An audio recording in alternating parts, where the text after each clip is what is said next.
Hi, welcome to my first paranormal ghost book haul. I am author and ghost historian Mike Ricksecker. Now, as a writer, as an author, one of the things that I, of course, do just as much as write is read.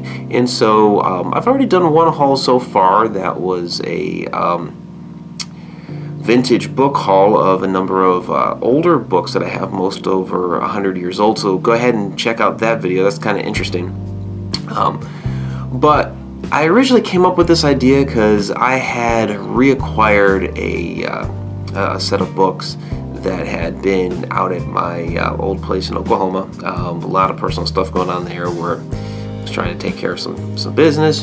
Did get some of my old possessions back, although the business didn't quite get accomplished.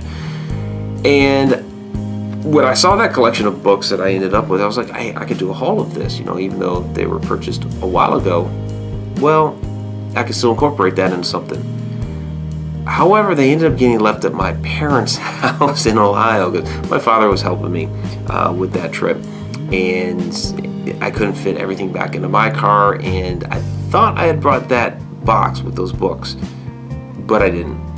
So instead what I came up with was, well, you know what? I already have, a crap load of ghost books here at my current house, so why don't I just do a quote-unquote haul of ghost books that I have around the house here, because there are quite a few. And I will just go ahead and kick right into it. And if you saw my vintage book haul, then you've already seen this one, but it is a ghost book. It is around this house. And so that is, and I'm going to try to show the books a little bit better last time, because I guess last time was kind of like down in the corner a little bit. But this is Yankee Ghost by Hans Holzer. And this was one of the books that was originally written in the 60s. This copy happens to be from 1987, but it is one of the major influences for me getting into the paranormal. My mother got this book for me when I was about 13 years old, so it was during those impressionable years, and it was as a gift, as a different sort of way to remember the years that I had spent in Massachusetts. I spent 10 years there as a kid, moved from there when I was 13. This was kind of like her parting gift, as we left from there. So a lot of great reads. Hans Holzer, very, very influential in the entire paranormal industry. He is he's the guy that coined the term ghost hunter, because he basically was. That is what he did. He was the preeminent ghost hunter of his time and wrote hundreds of books. So this happens to be one of them, and it's very good, very good. So following that is Ghosts and Spirits Insights from Medium by Rob Gutro. I'll try to get his name up there. Rob is a good friend of mine. He's also a very talented psychic medium as well as a writer. And so this is one of his books about his craft, about ghosts and the paranormal, and basically tales from the other side, and his insights and his interpretations of the ghosts and the paranormal in a number of different fascinating tales. So I definitely recommend that you pick this up. This is a great book. So this one looks a little beaten and battered. This is Ghost Tales of Route 66 from Arkansas to Arizona by Connie Corcoran Wilson. I've never met Connie, but this is an interesting book. It kind of helped with some of the research that I did with Ghosts and Legends of Oklahoma, because I did cover a part of Route 66 primarily around the El Reno area in Fort Reno, and you can see I still have some, if I can open up, I still have some papers and things like that in here from Fort Reno. And I actually picked this up when we filmed the, which one was it? The Ghosts and Legends episode 3. That's the Route 66 Mother Road Haunts. So this was picked up there while we filmed that, and so go watch that video too. That's, to me, one of the better Ghosts and Legends episodes.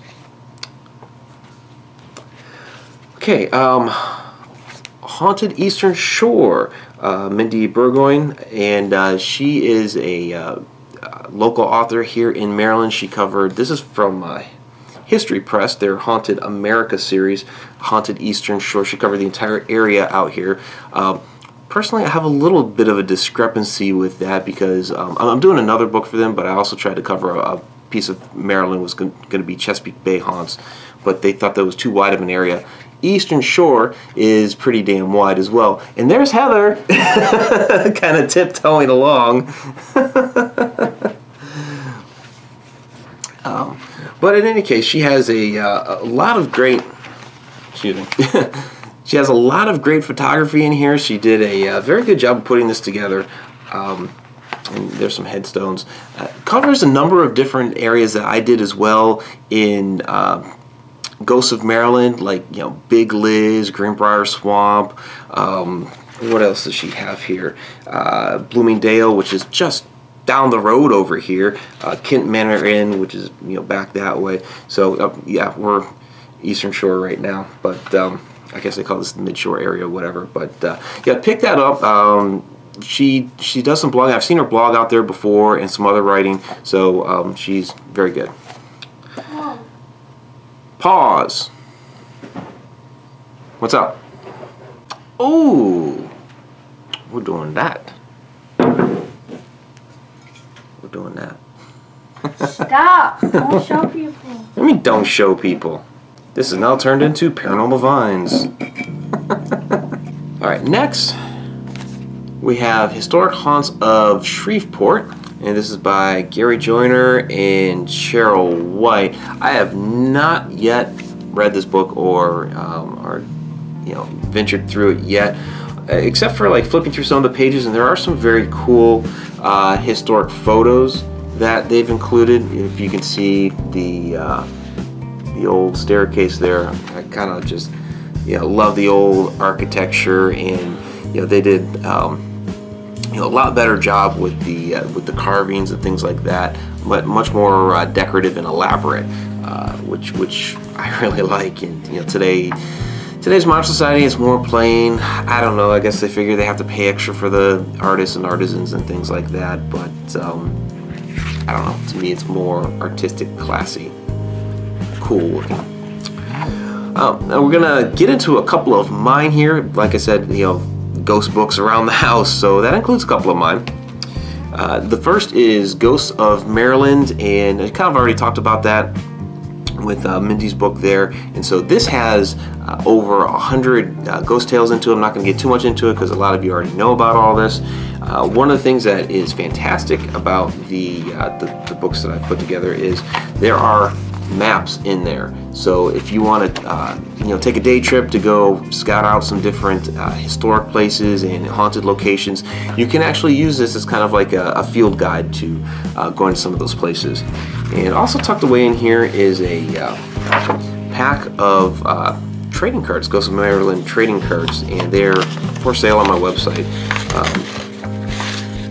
I made these a few years ago, but you know, they have, you know, some of the different locations here in, you know, color pictures, and on the back are the little ghost stories about them. So you can find those on the website. Like I said, they do not come with the book; they're an extra.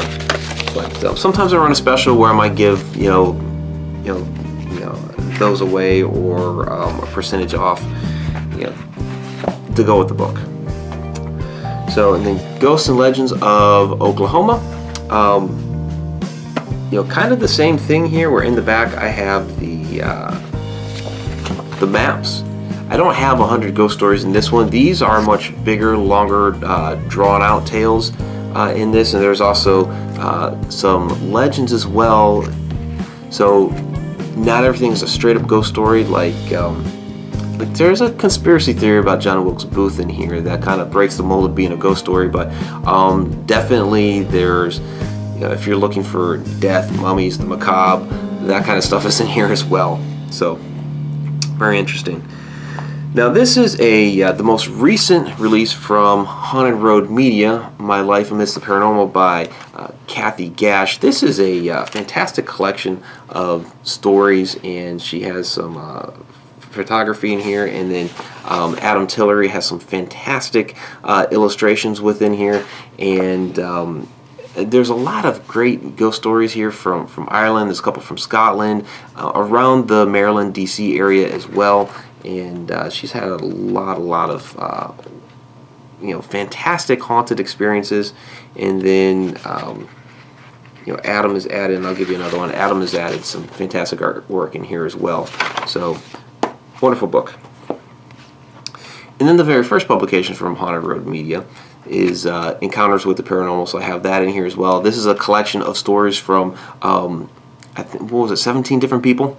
And so there's a lot of different tales within here, all across the United States. There's a couple that go abroad, and then once again, try to grab another one here. That's the same one from before. Adam Tillery has added some artwork in this one as well. See, there's another one. So he's a fantastic artist. It really adds something extra to the book that is loaded with all kinds of great, true ghost stories. Now this one's going to get its own special spot later on. It's going to get a little bit in Paranormal Vine 6, and then I'm going to do just a episode of something, vlog or something, on Campfire Tales Midwest. Apparently, officially, this is out, and I have my collection of books over there, although Amazon still shows it as being released March 28th. So a little bit of a weird thing there with the publisher. They didn't get whatever straightened out with Amazon. And since I know most of you purchase my books from Amazon, I have not done my official release of it yet. Although you could, if you want to, go to Schiffer's site and buy the book, or you could even get it through me since I have copies and I can, of course, get more. So this is just real quick, it's a collection of fictional tales based on real, true ghost legends, history, all of that stuff. So, and within here is probably one of the best short stories I've ever written in my life. For those that have been paying attention to the channel and noticed all the stuff about Fort Chaffee lately, that short story is on Fort Chaffee. It's in here. It's called Feeling the Afterlife. But more on that later. Now I'm going to conclude this with House of Darkness, House of Light by Andrea Perron. This is the first of 3 volumes. And you can see how thick it is. That is the real, true story behind the movie The Conjuring. So, I mean, it was, great, horror movie, definitely Hollywooded up. But if you can imagine this, the true story is scarier. It really is. There is so much that happened to that family even before they got there, that set up the events that happened when they got into the house, and just, all kinds of crazy things happened, day after day. And just, the movie makes it seem like, everything kind of happened within a relative short period of time frame. Things were going on, they got Ed and Lorraine out there, and, crazy things happened, and then it cleared up. No, this was over many years that all kinds of crazy shit happened. So, I mean, like I said, first 3 volumes, you see how thick that is? Get this. Fantastic book. And you will probably be shocked with some of the different things that happen. So I'm not going to give it away. And I am happy to call Andrea a friend. She is a fantastic woman. So if you have a chance to meet her, go ahead and do so. And pick up her book. So that is going to do it. That is all of the ghost books and paranormal writings that I've been able to find around here. There might be a couple more that I forgot or neglected to grab and include in this, but yeah, I recommend all those books. They're all very good, good pieces of work, and I'll do this again whenever I get that set of books back. So if you like this video, please go ahead and hit the like button below, the thumbs up. Go ahead and leave some comments. Let me know what other types of book videos you might like, or what other types of videos in general you like. And go ahead and check out some of the other ones that are there that I mentioned throughout the video. And let me know what you think of those. And then please go ahead, if you aren't already, please subscribe. Until next time.